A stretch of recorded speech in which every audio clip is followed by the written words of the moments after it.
Madam Speaker. The member for Willagee. Madam Speaker, before I commence, can I first acknowledge your service and long and enduring service in this place and great contributions on a career well done. From one veteran to another, well done. Thank you.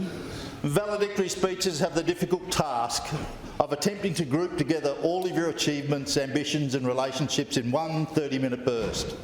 I'm afraid my summation of 15 years will fall well short of my intent, but it did force me to reflect on some special moments or themes that I will carry with me for the rest of my life. I like to visualise my life journey in the form of a pyramid, where the base has created the foundation which has allowed me to rise. A pyramid is layered, if you like, and that layering is made up of experiences, good and bad, but mostly by people and my relationships with those people, stacked and interlocked on every layer to allow me to push up and achieve the ambitions I have set for myself. It is a monolith rich with joy and sorrow in its own measure and has shaped my judgment and actions, good and bad. I'm always reminded when assessing my life choices by that old saying, good judgment comes from experience, and experience, well, that comes from bad judgment. My professional adult life started with military service, as most know here, with 25 great years in the Australian Army, 17 of which was with my beloved SAS regiment here in Western Australia, a true institution of the West Australian community. I'm often asked the comparison between the SAS regiment and political life. People seem to think they are opposite to each other. I can say they're actually very similar. Less of guns, of course. But political campaigning has the basis by which I learnt to apply my military experience to politics. A red team, a blue team, a green team, and the rural guerrillas, the rural guerrilla fighters, all competing for the same piece of turf to win and the aspiration and expectations of those they wish to serve and the votes they want to attract. Politics for me, though, has been service in a different uniform, adding a new layer to my pyramid. My political engagement started in 2001 with the deployment of the SAS counter-terrorist squadron to Christmas Island to stop the Norwegian container ship Tampa, containing over 400 refugees. The use of the army in this way created, in my view, a moral fault line in the ADF that is further exacerbated with the invasion of Iraq 3 years later, based on the lie of weapons of mass destruction, and cost over 600,000 lives. This sparked an interest in understanding how these political decisions are made and politics more broadly. The ADF is truly apolitical and serves the civil authority at all times, so I had to contemplate where I truly sat on the political spectrum. The SAS regiment is an unconventional unit and does not observe the status quo, but rather seeks improvement through questioning and acting to change how it achieves its tasks through novel solutions. The Labor Party best sits in this frame of not protecting the status quo and is brave in challenging the chivalrous of the conventional in favour of the risks of change. And this is very much how I find myself in the Labor Party and the Labor movement. I've thanked many people along that journey as well, not least of which is Alan Carpenter, who started this political layer of my life with one phone call on a day. He gave me early warning of him stepping off, and it's to him that I'm most grateful for the opportunity to stand in. I too, as a retiring member, are very thankful to be able to find a worthy candidate to hand the baton on to in Sukyi Lai for the seat that will be known as Bibra Lake.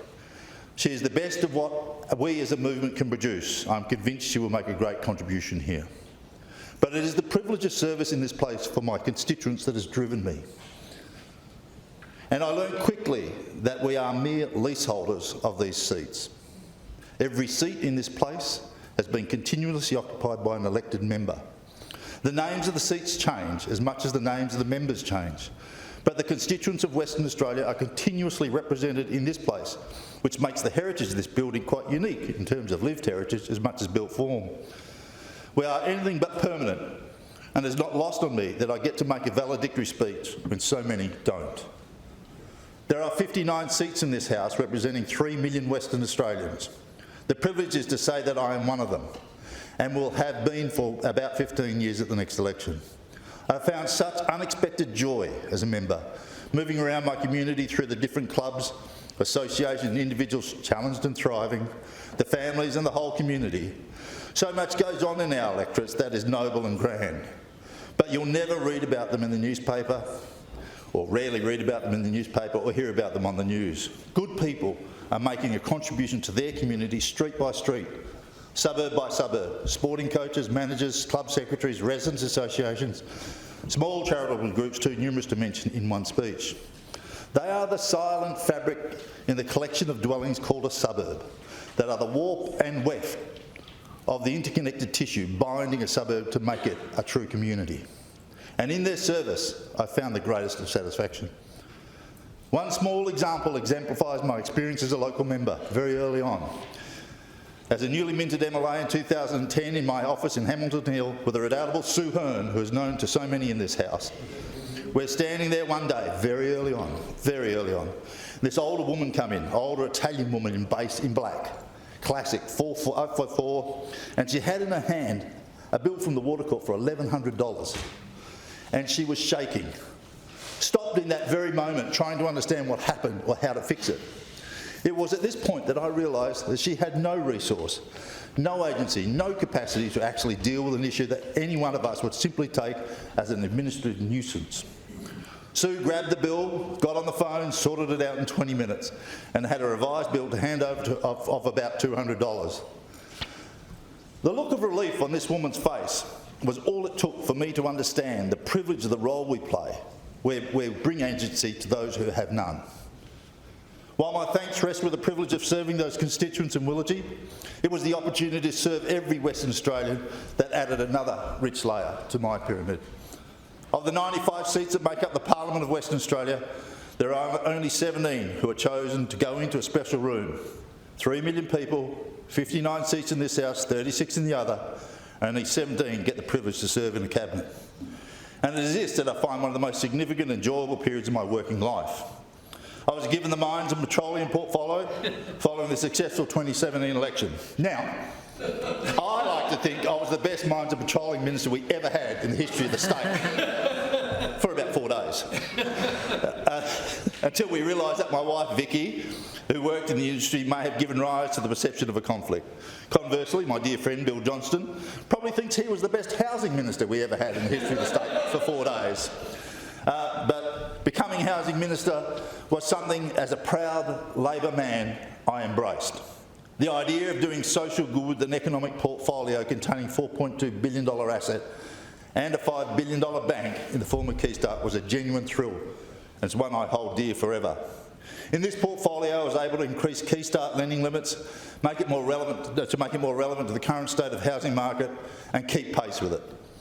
It was the simple things like making sure the progress payments for construction reflected industry standard of 5, not 3, and allowed more constructors into the market. John Carey has taken on the portfolio with enormous energy and focus and delivered in the most difficult of circumstances in the market. I will watch with equal part admiration and envy on what you come to do next term, John. As the second Veterans Issues Minister in the state, I started to position the portfolio in a more relevant space by moving it to Defence West and increasing the funding envelope. Sometimes the seemingly small things as a minister are the hardest to achieve, and getting a question about ADF service in the national census was a knotty challenge that I now count as a significant achievement. But what it has done is created a deeper understanding of veterans in our community. I'm also very happy about the contribution I was able to make to the Anzac Day Trust and increase the capacity to support ex-service organisations.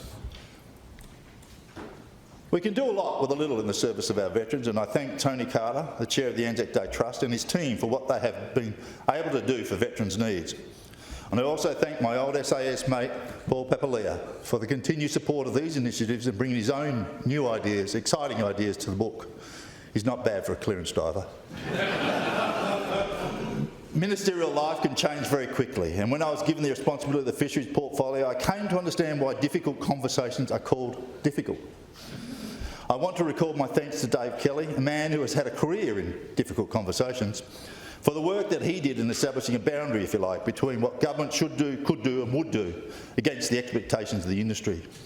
I benefited from your hard work, Dave, and the lobster industry particularly. When Chinese trade, which was 95% of lobster export, crashed overnight, I was able to work very closely with the industry to help them navigate their way through without losing too many participants. I am so encouraged to see Don Punch pick up the work on issues like sharks, recreational and commercial fishes and the restoration of the lobster trade with such an even-handed and consistent manner. One of the prouder moments I had as a minister was as the inaugural Minister for Asian Engagement, something that Bill Johnston and I developed in opposition to create a cabinet-level representation of the ambition of Western Australia into our time zone, where 60% of the world's wealth will reside, creating an outstanding opportunity for Western Australia. Key achievements in the Asian engagement portfolio were the establishment of a government strategy that allowed an MOU with the Vietnamese province of Vung Tau, or Barrio Vung Tau, and renew the sister state relationship with East Java, looking for practical outcomes on specific issues of relevance rather than superficial grip and grin activities. It will be clear by now that my pyramid is made up of people rather than experiences, and they can be characterised as personal relationships. I believe you can have friends in politics, but respect that we operate in and indeed need a competitive environment, but being friendly can be dignified while we still compete for the same objective. I could not imagine 15 years in any organisation and not have created lifelong friends, and I have done that here. Friendships and camaraderie have fuelled me this far and will remain a strong part of my life, including many, many of you.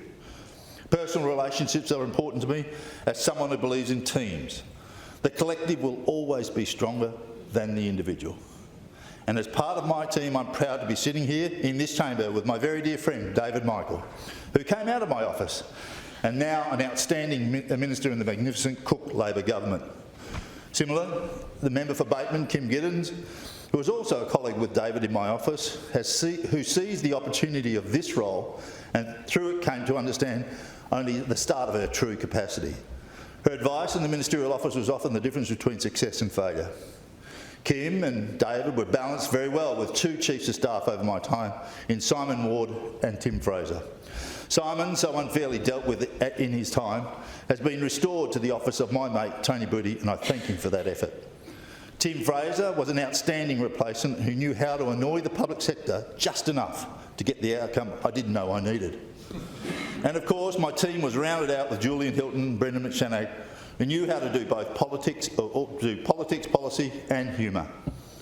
And in the other place, Dan Caddy, a mate who I've had a long association with, both within and without this place. I'm so glad you made it into the room, mate, and watch with interest on your next moves. Of course, like many here, my first party political conversation was my very good friend Bill Johnston, who I share the back left pocket here in the exit lounge with. Bill has always given me the benefit of his experience and insight. I wish I'd listened to more of it. Speaking of great political operators, I would like to mention Linda O'Sharlam, who in my opinion is the best campaigner in the state, and I count as one of my closest friends. I'm proud to call you a friend nearly as much as I am for introducing you to your partner David Michael all those years ago. The wedding will be a fundraiser. Can I also give special mention to our Premier, Roger Cook, who has shown enormous courage to not only seek the role of Premier, but to bring to it poise and good humour that instantly builds goodwill amongst his team. This is how you do leadership, and the party reaps the dividend of your style every day. Your vision to create a diversified economy and progress our society places you squarely in the definition of what Keating called an enlarger. I'm privileged to call you a mate. Also, I want to mention Rita Saffioti, who has been an important part of my political knowledge and has been at the centre of everything this party has been doing since opposition in 2008. I have long admired her intellect and tenacity, but also her dedication to the Labor movement.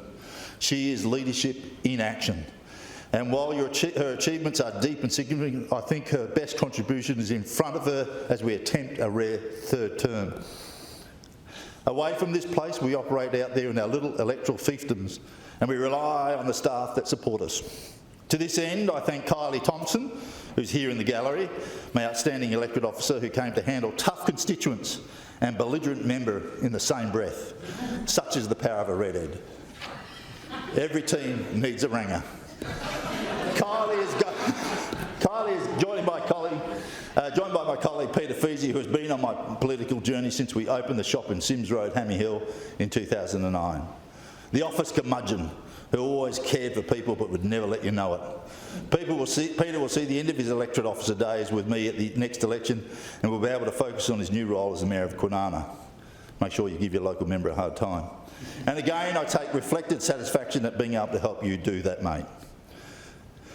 The industrial wing of the Labor movement has been very supportive of me in various ways, both in policy and kind. Of course, Peter O'Keefe, the former Secretary of the SDA, is a magnificent supporter of this party and the members in this place, but is succeeded by an equally outstanding individual in the SDA, my friend and fellow Rabbitoh sufferer, Ben Harris, has brought calm, strong, forthright views around the idea of what it is to actually be progressive Labor.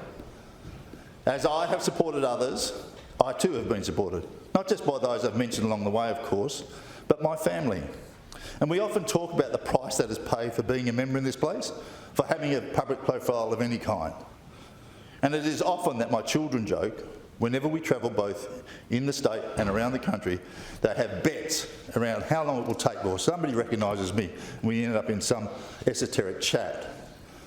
And I lose that bet without fail every time. But running an impromptu street corner meeting in the reticulation aisle of Bunnings is not something any of my kids really actually ever warmed to.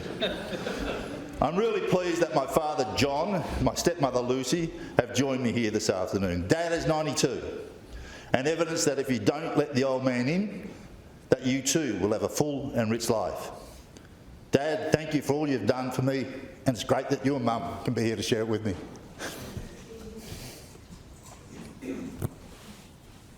Of course, like continual renewal in this place, the next generation of Tinleys joins us in the gallery.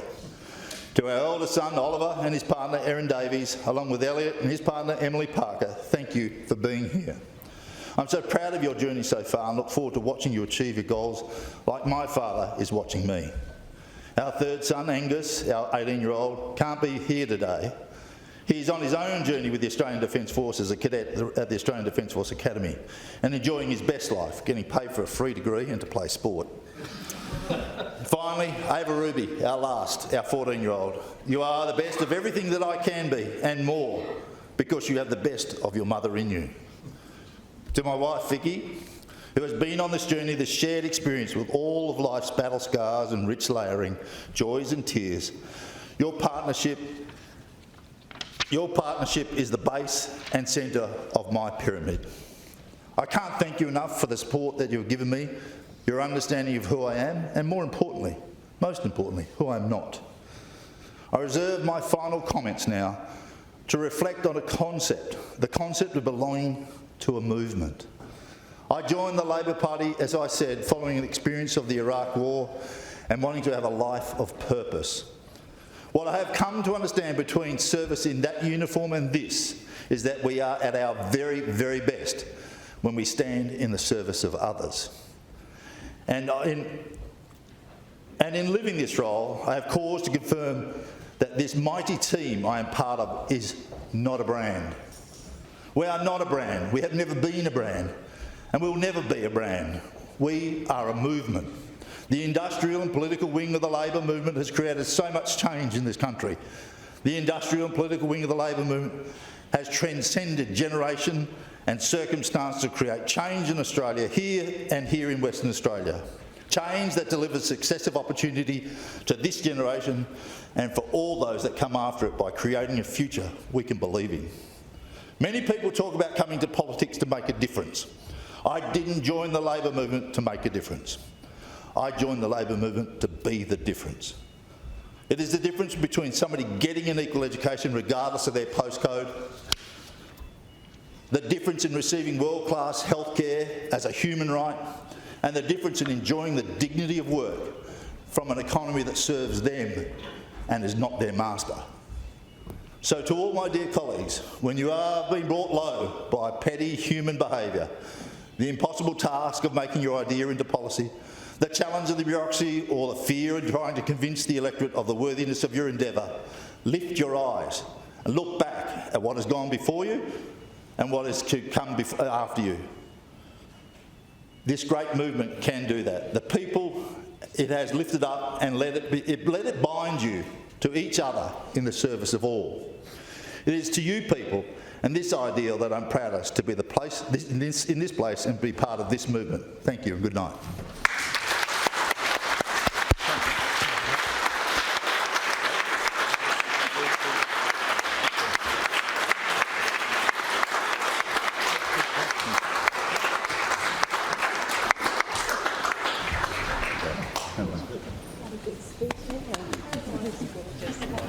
That was great. Hello, Tiger. Well done.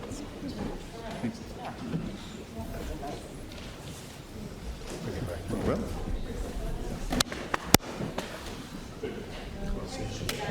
Congratulations, mate. Oh, thanks, buddy. Running. Can't get away. I'm hiding. Yeah, no, this way.